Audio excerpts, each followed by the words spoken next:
Section 16. Key differences between short sales and trustee sales. Don't default. Melissa had been working with homeowners facing financial hardship for several weeks when she received two phone calls that perfectly illustrated why education is so important. The first homeowner wanted to know how to begin a short sale. The second called only after receiving a notice of trustee sale and believed there was nothing left to do. After both conversations, Melissa walked into David's office carrying two files. "David," she said, "I've realized many homeowners think a short sale and a foreclosure are basically the same thing." David smiled. "You're right. It's one of the biggest misconceptions realtors encounter. Both situations involve a homeowner who is struggling to make mortgage payments, but the similarities end there. Understanding the difference can completely change the outcome for a homeowner." The next morning, David used the office sales meeting to explain the distinction to the agents. "The first thing every realtor should understand," he began, "is that a short sale is an attempt to avoid foreclosure. A trustee sale is the foreclosure." He explained that during a short sale, the homeowner still owns the property and voluntarily places it on the market with the assistance of a real estate broker. Although the seller accepts an offer, the transaction cannot close until the lender agrees to accept less than the full amount owed on the mortgage. Throughout the process, the homeowner remains involved in the transaction and works with both the lender and the buyer in an effort to complete the sale. Melissa asked, "So the homeowner still has some control over what happens?" "They do," David replied. "The homeowner participates in marketing the property, reviewing offers, negotiating the purchase contract, and working with the lender throughout the approval process. While the lender ultimately decides whether to approve the short sale, the homeowner remains part of the transaction from beginning to end." He then held up the second file. "A trustee sale is completely different." David explained that a trustee sale occurs after the foreclosure process has progressed under Arizona's deed of trust statutes.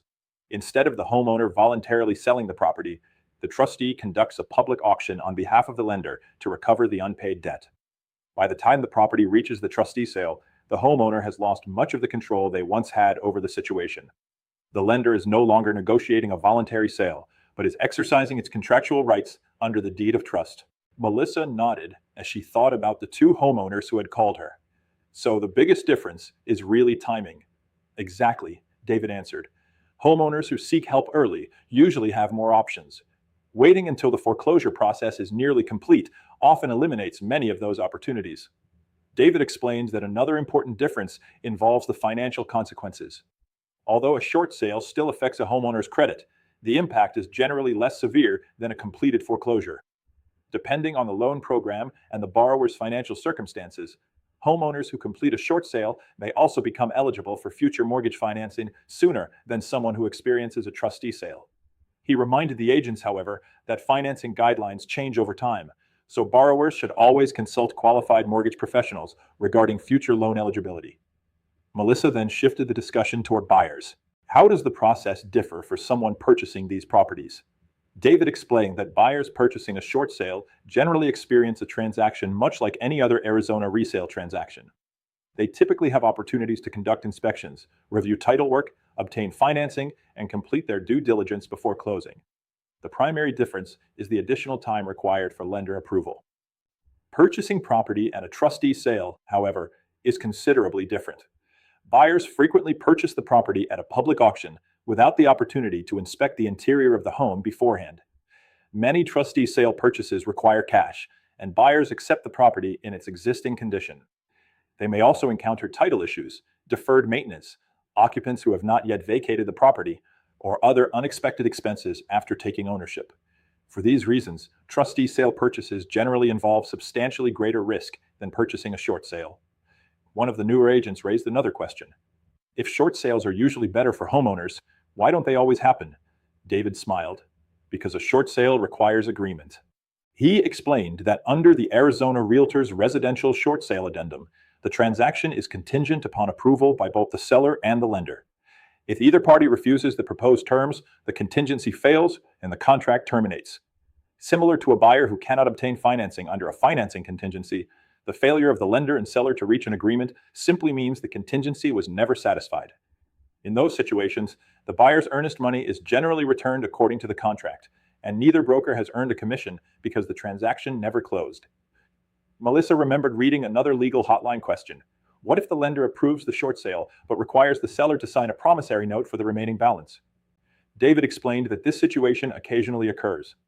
The seller is not obligated to accept every condition the lender proposes. If the seller refuses the lender's additional requirements, such as signing a promissory note, the contingency simply fails because both parties never reached an agreement.